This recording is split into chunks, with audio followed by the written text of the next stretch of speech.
If you're watching this, then at one time you've probably been like me. Quit more diets than you can count on both hands. Like, be honest with yourself, because I can. In the past, I've done the whole Monday motivation thing a million times. Sometimes we tell ourselves this time is different. You're committed, you're ready. And then 2, maybe 3 weeks later, you're right back where you started. Defeated, frustrated, and for some of us, eating ice cream straight from the container. Wondering what's wrong with you. Here's what I need you to hear. Nothing's wrong with you. A lot of us have just never learned how to do this. Think about it. Who's taught us how to eat? What to do? How to actually exercise? Nobody taught you. They just threw crash diets and detox teas and expected it to stick. I lost 100 pounds in my 20s. Kept it off nearly 2 decades. Then after I had my little baby, I lost another 40 pounds postpartum. So I know what it is to lose weight and then keep it off long term. No pills, no shortcuts. And if I had to do it all over again from scratch, this is exactly what I do. Not some crazy restrictive plan, not some impossible routine, just a solid 60-day framework that actually works. Before we dive in though, do me a quick favor. Hit that like button. I know everybody asks for it, but it literally helps me so much and takes 1 second. YouTube been tripping y'all and hiding my videos. I need you to get this good. And drop a comment. Let me know what your biggest issue is with staying consistent. Or just say hello. I actually read every single comment and I love hearing from y'all. Drnina, the girl next door. Beautiful brown baby doll. All right, let's get into it. So the first thing, and I need to say this before we dive any deeper, I'm sharing with you what worked for me and what I learned through my own journey. If you have any health conditions or any concerns, talk with your doctor before starting any new eating or exercise plan. Okay? Now let's talk about the mindset, because I know what you're thinking. I already know. 60 days? That's so long. I don't know if I can do this. But here's the thing. You ain't going on a diet. Diets are miserable. They not lit. Diets feel like punishment. We're not doing that. What we're doing is giving ourselves a focused season. Like, think about it like a Netflix show. It has a start, it has episodes, and it has a finale. You're not committed to watching it forever. You're just committed to the season. And that's what this is, a 60-day season where you're all in. And then at the end, you get to decide what's next. So right now, I want you to pull out your calendar. Look at today's date. Count forward about 60 days and put a big star or a heart wherever the date is. That's your season finale. That's your glow up finale. Write it down and make it real. You can even put it right here in the comments. Because here's the psychology behind this. When you know there's an end date, your brain shifts from I'm stuck in this forever to I can handle anything for 60 days. You can skip the extra wine. You can say no to the donuts in the break room. And I love a good apple fritter. Believe me. You can get your walks in. Why? Because it's temporary. It's just for a season. And that changes everything. You now have a container, a playground for the next 2 months. This is where all your focus goes. Let's talk about finding your numbers. All right, next step. And here's where a lot of people get it twisted. We need to figure out your calorie target.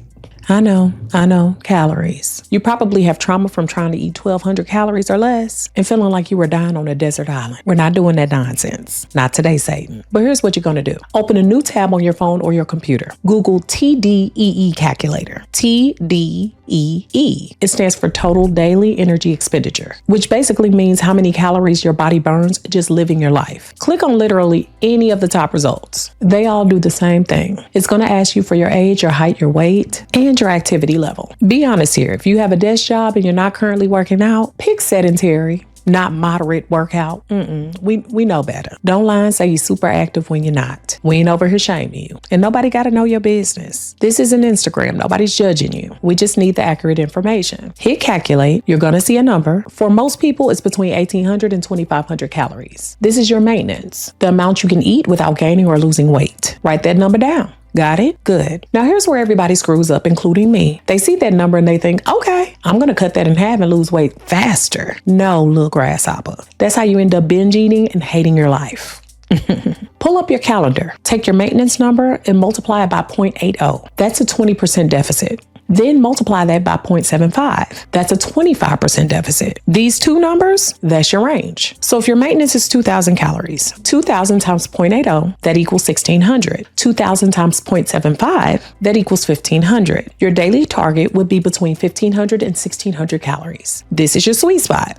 It's low enough to see real results every single week, but it's not so low that you're miserable and wanting to quit. Most people can actually sustain this, but write your number down. This is your daily budget for the next 60 days, non-negotiable. But can we get into the accountability piece? And I'm not talking about the ones with the podcasters that, sit on the internet all day. You know what I'm talking about. So here's where I need to keep it 100 with you, as I always do, because having a calorie target, that's great. Knowing what to do, that's step one. But actually doing it every single day for 60 days straight, that's where most people, including the past me, we completely fall apart. Like, I knew I needed to eat less. I knew I needed to work out. I had all the information, but information without someone keeping you accountable, it's just theory. It doesn't translate to results. And this is honestly where everything started to shift for me when I started to work with TrainWell. And thanks to them for sponsoring today's video. So TrainWell is basically one-on-one personal training, but it's remote. When you sign up, you take this quiz, and I'm talking like 2 minutes, and it matches you with a trainer that specializes in your specific situation. For me, that's Chris, and I love her. She works specifically with women in their 30s and 40s who are dealing with hormonal stuff,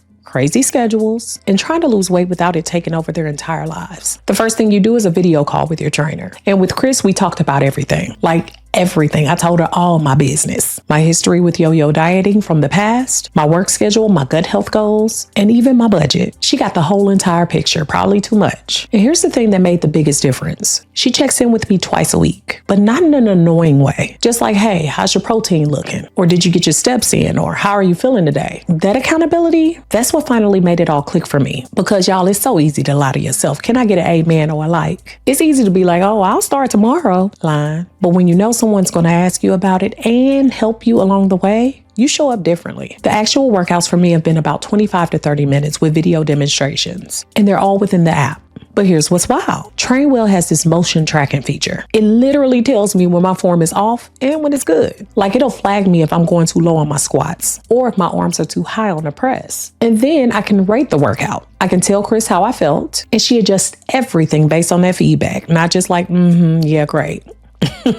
I can track my progress, see my workouts, and Chris can actually see when I'm doing them. So I can't skip and pretend I did it. There's accountability backed into the whole system. And if for some reason you don't vibe with your trainer, because I know we don't like everybody, you can switch anytime in the app. No awkward conversation, just switch. Compared to the pricing of in-person training sessions, this is such a better investment. You're getting real guidance, real accountability, and actual personalization, all in a way that fits your life and your budget. So if you want to try it, you can take that quiz, get matched with your perfect trainer, and get 14 days free. The link is in the description below. And if you've been struggling with the consistency piece like I was, and let's be real, that's the hardest part. The human accountability is what changes the game. All right, let's get back into the plan. Protein is your best friend, and I keep preaching this. And before you roll your eyes and think, ugh, I know I need protein, hear me out, because most people are just not eating enough. Here's the formula. Write it down. 1 gram of protein per pound of your goal body weight, not your current weight, your goal. So if you weigh 180 right now, you want to get to 140, your daily protein target could be 140.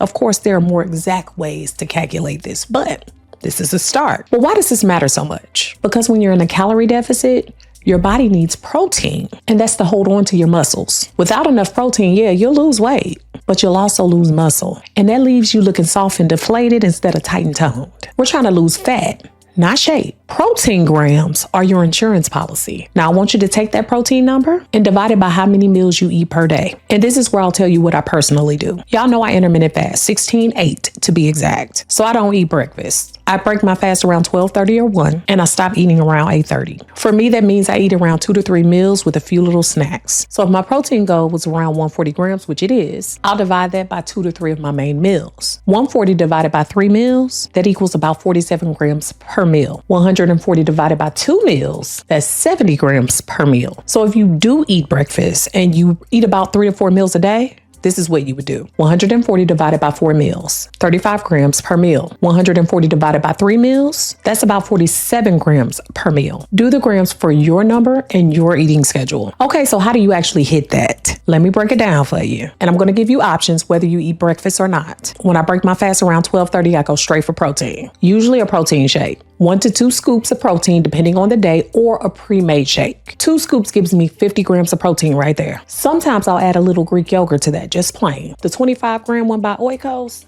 amazing. Oikos Pro. And that can add another 20 to 25 grams. That's 70 grams in one meal done. Or I'll do my little Oikos Pro yogurt bowl, sometimes with protein powder mixed in. Mixed berries or regular berries and add granola. That gets me 45 to 50 grams. For my second meal or dinner, I'll have salmon or chicken breast, steak, turkey, or even tuna. Whatever protein to starve the plate. That's another 40 to 50 grams easy. So if you do eat breakfast, you could do a protein shake. 1 scoop is 25 grams for most protein. I use Dymatize. Plus 2 eggs, that's another 14 grams. You're almost at 40 grams. Or Greek yogurt, that's about 20 to 25 grams. With a scoop of protein powder mixed in, I know it sounds weird, but you literally cannot taste it. That's 45 grams total. For lunch, a big chicken breast is usually 40 to 50 grams. A can of tuna, 25 to 30 grams. Ground turkey, another 30. Build your salad or your bowl or whatever you're having around that protein. Dinner, salmon, steak, fish, you're looking at 40 to 50 grams. Even some tofu if that's your thing. About 20 to 30 grams per serving. The key is planning this out. Like actually sit down and write out each protein that you're eating at every meal. Because if you don't plan it, it's not going to happen by accident. And here's the bonus. Your body actually burns more calories by digesting protein than it does carbs or fat. So you're getting a metabolic boost just by prioritizing protein. 2-for-1 special.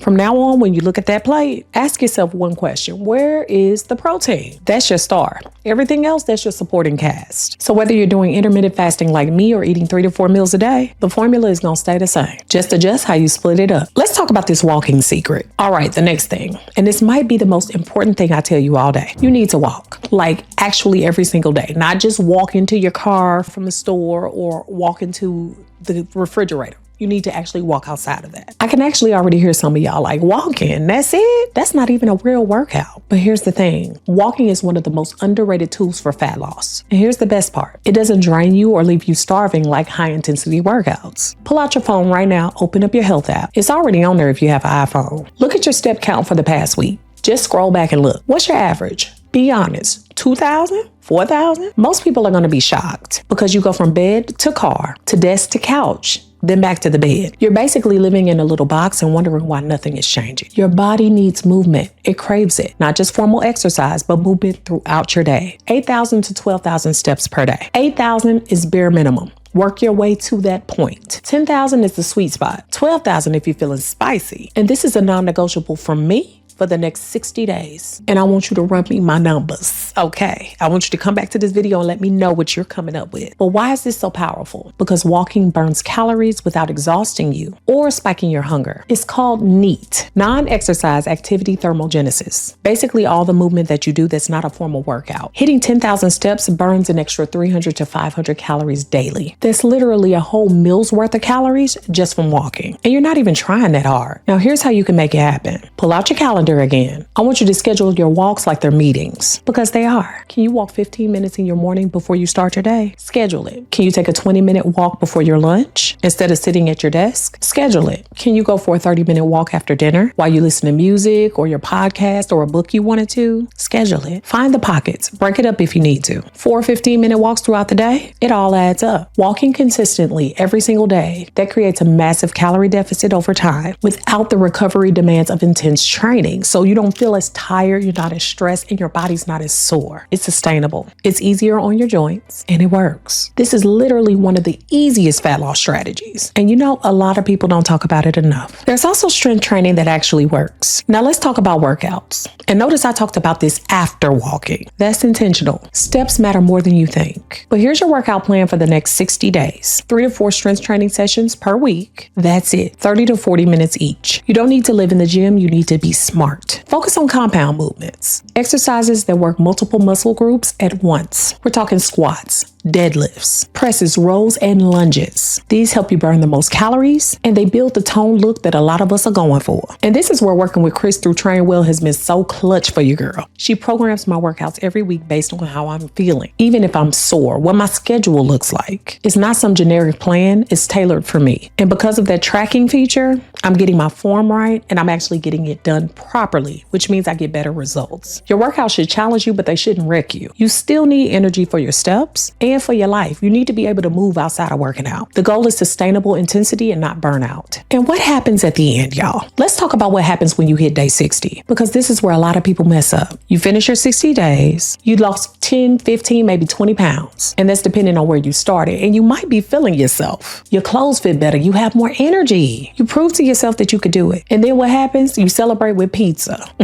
which turns into a pizza weekend, which turns into, well, I already messed up. Might as well keep the party going. And then 3 months later, you're right back where you started. Not on my watch, in the words of Ayana Van Zandt. We're not doing that. Here's what you're actually going to do, and it's called a reverse diet. For the next 2 to 4 weeks after your 60 days, you're going to slowly increase your calories, of course, with the help of your doctor. Slowly, like 100 to 200 calories per week. So if you've been eating 1,600 a day, you bump it to 1,700, then 1,800. You stay there for a week. You watch what your body does. If your weight stays stable, which it should, you add another 100 to 200 that next week. You keep doing this until you find your new maintenance, the amount you can eat without gaining weight. Why are we doing this? Because your metabolism has adapted. It's gotten used to the lower calories. If you suddenly slam it with a huge increase, your body's going to freak out and store it as fat. We're teaching your metabolism that it's safe to speed back up. But after you reverse diet, you have 2 options. Option 1, stay at maintenance, enjoy your results, and live your life at this new weight. Option number 2, take a 2 to 4 week break at maintenance, and then run another 60-day season, especially if you have more weight that you want to lose. And I want to keep it real with y'all about my weight loss because I think it helps with this whole timeline thing. When I lost 100 pounds in my early 20s, it took me about a full year and a half, but I did it in phases. Really, 10 to 12 months is where most of the weight was lost. There was focused cutting periods followed by the maintenance breaks. It wasn't fast. It wasn't a dramatic 90-day transformation. It was slow, strategic, and sustainable. And that's why I kept it off for almost 2 decades. Even after having little Hunter and needing to lose 40 plus pounds postpartum. In my 40s, I used the same approach. Focus seasons, reverse diets, maintenance periods. It's not a sprint. It's a series of focus seasons. That's how you lose the weight and keep it off for life. Look, I know there's a whole lot we was talking about. You know I let it run my mouth, but I like to make sure it's effective. We talked about protein, calorie steps, workouts, reverse diets. Your head might be spinning right now.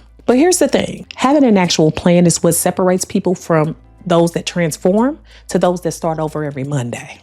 We ain't got time for that. This is not another diet you're about to quit in 3 weeks. This is a 60-day season with a clear cutoff point. And you can do this. You can do anything for 60 days. And if you want that accountability piece, make sure that you check the description box for my Train Well information. Y'all, it's been an amazing process for me, and I think you'll love the program. And with my link, you get 14 days free to try it. All right, y'all, make sure that you like this video, comment, and share. Share it with someone who can use it. Dr. Nina, Beautiful Brown Baby Doll, signing out. Peace.